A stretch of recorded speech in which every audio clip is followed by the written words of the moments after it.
Lying at the heart of historic Virginia is the Red Loam County of Albemarle with its picturesque courthouse city of Charlottesville. Nature has smiled on this favored Piedmont section with its fertile rolling hills and its restful landscapes dotted by general farms and orchards of fruit. Cattle pause within these well-watered barns to be fatted for the market. Below a towering Norwegian pine, sheep graze, and here men whose lives changed history have weaned or slumbered. Such were the inseparable friends Thomas Jefferson and James Monroe. Their shrines stand today, an inspiration to thousands who come to pay homage each year. It was to this captivating region that James Monroe, 5th President of our country, was drawn in 1799. Today, the heroic Piccadilly statue of Monroe preserves the cherished atmosphere of those years which saw the birth of the far-reaching Monroe Doctrine. His hilltop home of Ashlawn still nestles amid the quiet dignity and charm of its famous boxwood garden, started by Monroe himself a century and a half ago, with tiny plants brought from England. Winds whisper through the ivy-covered ash trees of the leisurely, self-sufficient plantation life of old, of Negro servants, home-fashioned yokes, and spinning wheels.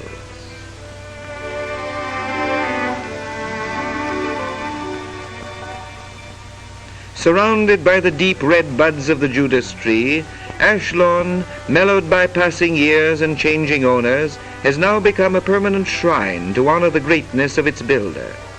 Here today is being recreated Monroe's Cabin Castle, designed by his close friend Thomas Jefferson, whose home, Monticello, can be seen from the arched doorway of Ashlawn.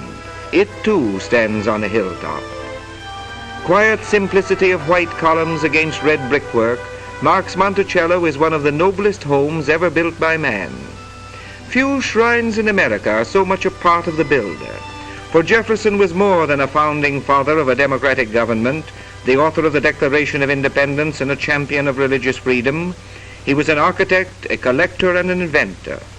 His famous compass, attached as it was to a weather vane above, could be conveniently read in the ceiling of the east portico of Monticello. Standing 300 feet above any of the surrounding country, Monticello has become world famous. And here the lovely, red flowering dogwood is the glory of the woods in springtime.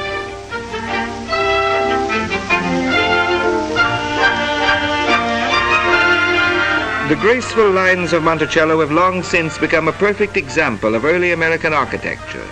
The pleasant use of columned porticos, a dome somewhat concealed by a balustrade, subterranean passages to unnoticed slave quarters, and stables make for the peaceful harmony which blends so well with carpets of green and beds of red tulips.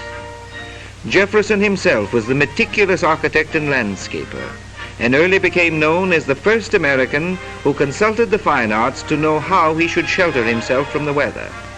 A dislike for the colonial architecture of the period, which had come from England, as was customary, naturally turned his thoughts to the classic architecture of Greece and Rome. He worked long hours in his small law office, which is perched on the edge of a cliff like a post at the end of the North Terrace. Architecture became his lifelong hobby, influenced mostly by Andrea Palladio, the 16th century Italian architect, whose models furnished the background for a practical colonial mansion. But the architecture of Jefferson is no more wholly Palladian than it might be Georgian. It is typically Jeffersonian architecture. We say today a natural American design. And Jefferson has become one of the few great architects ever produced in America. His terraces concealed scenes of great activity in those olden days, and underneath the North Terrace lie the stables, the ice house, and the bath.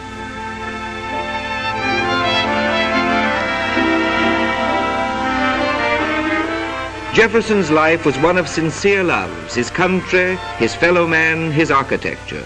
But the romantic love which he held for Martha, his fair-complexioned wife, became one of the motivating forces of his life.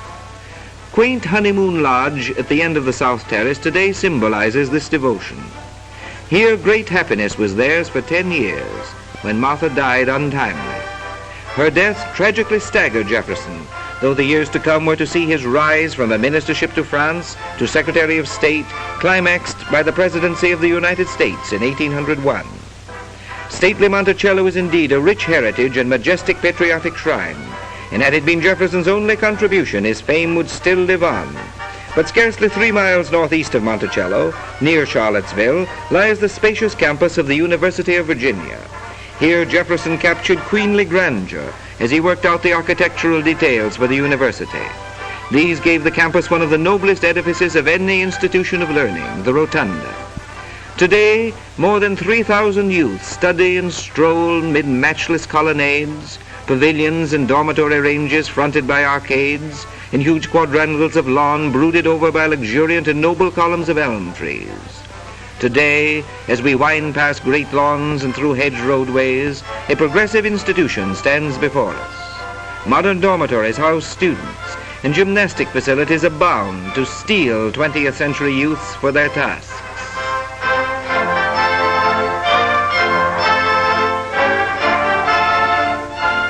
Physics and mechanical laboratories, renowned law and medical schools, libraries, classrooms have expanded to proportions undreamed of by their founder. Jefferson's vision of life, bulwarked by active participation of Monroe and James Madison, has become the ideal atmosphere for scholarship and learning. His tradition is still there, steeped in liberality and the character of the South. The great educational institution founded by Jefferson is truly a permanent living shrine to its far-seeing creator. As it was his earliest concern, so it was his last public interest. Today, he stands in statue guarding the entrance of the rotunda he loved so well. Surely the exalted lives of Monroe and Jefferson live on, as the rich heritage which they left to man is nurtured and guarded on a university campus of such unsurpassed beauty.